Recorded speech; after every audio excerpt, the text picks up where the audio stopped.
Hello everyone. Today I'm going to teach you how to use pivot tables in Excel. Pivot tables are a powerful tool that you can help to analyze and summarize large amounts of data quickly and easily. So in this sheet I have a table of data that includes sales information for a company. To create a pivot table, we'll need to select the data we want to analyze as a first step.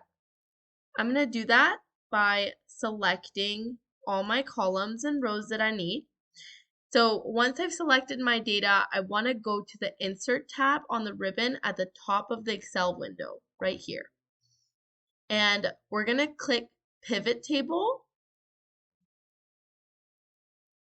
And this is going to bring our pivot table from table or range. This is where you're going to select the range of cells that contains your data. We've already done that, right, in our first step. So this is why it says table/range equals sales. And the next question is, where do we want to place the pivot table? In a new worksheet or an existing worksheet? In my case, I'm just going to keep it at new worksheet, and then I'm going to press OK. So this is going to start a new worksheet for us. Once you've created this pivot table, you can start to analyze your data. To do this, we're going to be able to drag and drop the fields we want to analyze into rows and columns to the areas of the pivot table. You'll see all your column names on the right here, and then the fields that you can drag on the bottom right here. We have filters, column, rows, and values. For example, let's say we want to analyze costs and unit data by sales channel.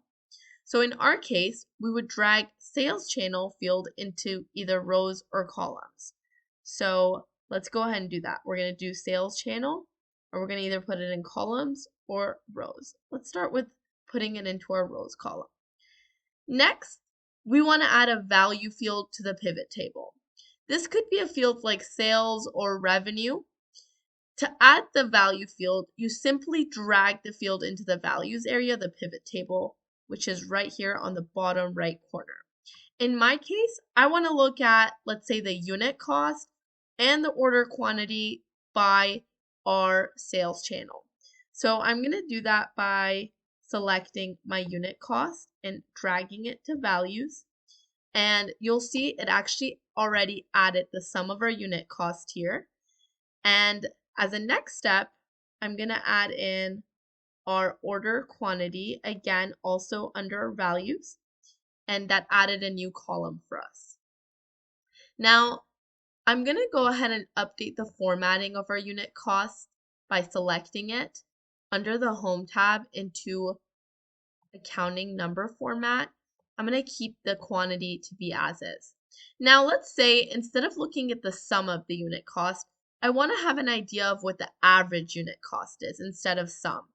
There's different ways of doing this, right? So there's different ways you can analyze the data.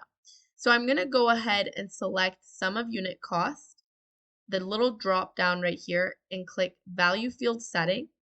And I'm going to change the summarize value field by sum to average, and I'm going to press OK.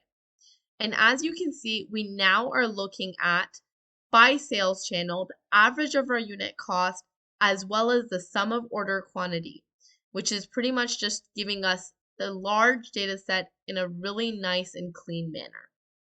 Congratulations, you've just learned how to use pivot tables in Excel.